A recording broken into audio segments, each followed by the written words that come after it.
but I was inducted into the East Tennessee Writers Hall of Fame. Along with Cormac McCarthy and John Rice Irwin, who was there, still alive and kicking. If you're familiar with him, it was awesome. And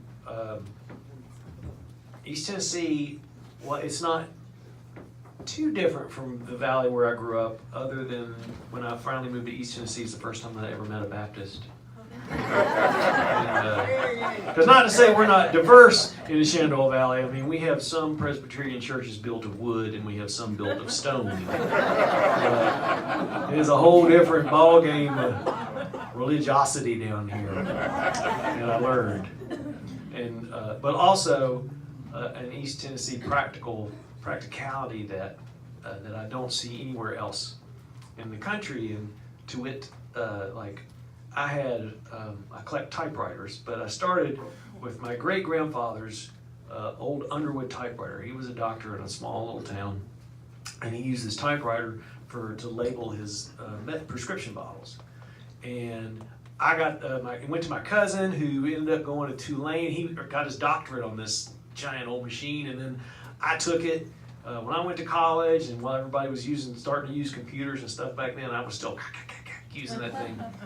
And when I moved to Knoxville, the very week I moved there, it got damaged in the move, and I couldn't find anybody to work on it. And I was new in town, and met a couple people like, "Oh, there's this guy in Norris that'll fix it for you." And I was like, "Oh, that sounds great." So they took it out there tuning, and a couple weeks I went to pick it up, and walk up, and no shit, there's this old guy on the front porch smoking a cigarette with an oxygen tube coming out of a stoma in his throat.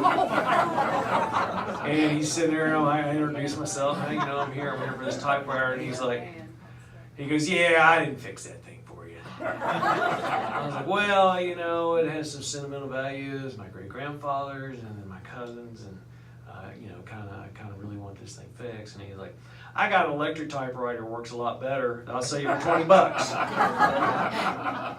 And I was kind of arguing with him, and he stopped me. He said, "Son, we don't get our ice from the creek anymore. We have refrigerators."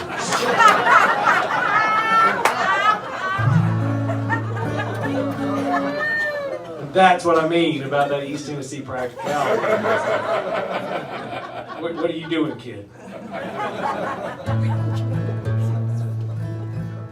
Oh, what am I doing? Writing songs about my past and eking a living. Here we go.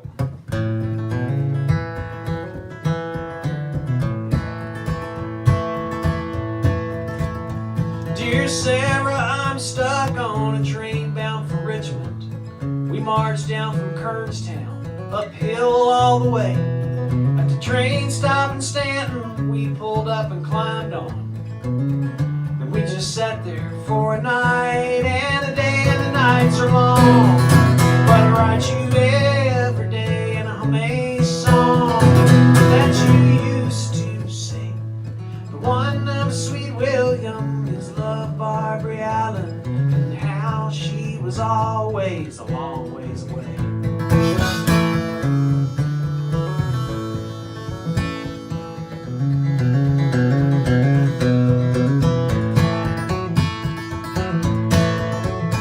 My insides are all torn from hardtack and parched corn. My hat flew in a windstorm, so the sun has turned me red. The first chance to lie still, I pull out your Bible, but fall fast asleep before one verse is read. And the nights are long, but I write you every day in a homemade song that you used to sing.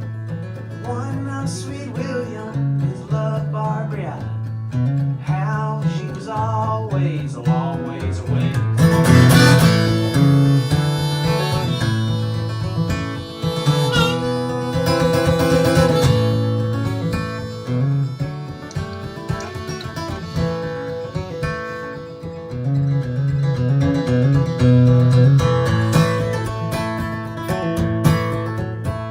Dear Sarah, in parting, keep me in your heart, and I do not drink or gamble, as I promised you I'd do, so as not to mislead you. I did have a need to when we were surrounded